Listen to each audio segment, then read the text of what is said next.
Hey guys, it's Rocola here. The highly anticipated major update Fulminations in the Frost is coming this Thursday. Apart from the new monsters and weapon types, Niantic has announced that there is going to be a game balance adjustment. In simple terms, what this means is that they are changing how strong or weak the weapons and some skills are gonna be. In this video, we will go through all these changes together. Let's start with the changes for Sword and Shield. The overall damage reduction rate when guarding against enemy attacks will be reduced. A perfect guard will now be possible with well-timed guarding against enemy attacks. A perfect guard reduces damage more than normal guarding and activates the offensive guard skill. This is also the case with lances. You will be able to transition from guard to backstab quicker than before.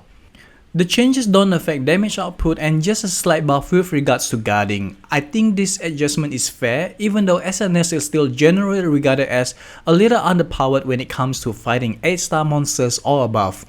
It would have been nice if there's a small damage buff, but we are getting dual blades, so personally I'm okay with it. Next, let's take a look at the changes for Great Sword. The window of invincibility when tackling will now begin sooner. The transition from a charge slash to the next level of charge slash will be quicker than before. You will be able to evade more quickly after a charge slash. After a jumping white slash achieved by tapping after a tackle, you will now be able to move into a charge slash by tapping and holding. I think it's clear from all these changes that Great Sword is getting decently buffed, which is nice.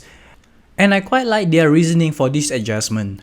The Great Sword requires some risk in return for inflicting large damage with a single blow, but currently there seems to be a slight imbalance between risk and return.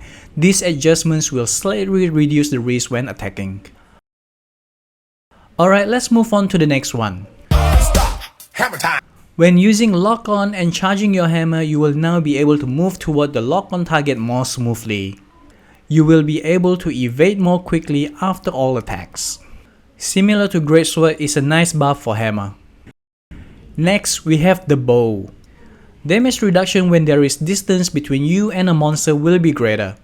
All large monsters will be more resistant to shots aimed at their non-weak parts. A perfect evade will now increase the charge level by 2. The speed of rapid arrows will be slightly increased for better accuracy when attacking the target part. Okay, so bow is well known as one of the strongest, if not the strongest weapon in this game.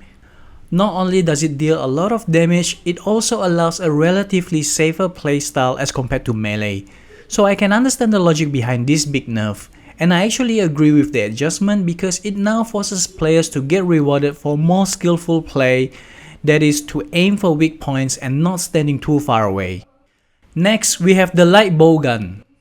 Damage reduction when there is distance between you and a monster will be greater. All large monsters will be more resistant to shots aimed at their non-weak parts. Achieving a perfect evade when your ammo is maxed out will grant a bonus of +1 to the number of ammo. The changes are very similar to bow, nerfing the damage for non-optimum play and a buff for perfect evade. And last but not least, we have the longsword. The current consensus around this weapon seems to be that when handled well, it is one of the most powerful of all weapons, but when not handled skillfully, it is difficult to generate power. This aligns with how we intended the strengths and weaknesses of this weapon to be expressed, so we did not make any particular adjustments this time. I agree, longsword is great as it is right now. Alright, so those are the adjustments to the weapons.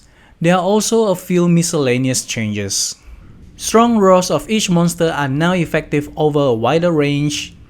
The formula for calculating the rate of increase in damage when skills that increase attack power by a multiplier, for example sneak attack, special boost, are stacked, has been changed.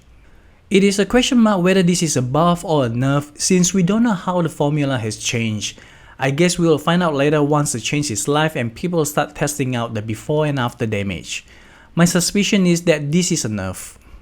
It will take slightly longer to evade just after getting up from heavy damage when the hunter is thrown back. The window of invincibility after reviving will be slightly longer. It will be easier to launch an appropriate attack based on your proximity to a monster. Some of the rewards for daily quests will be increased.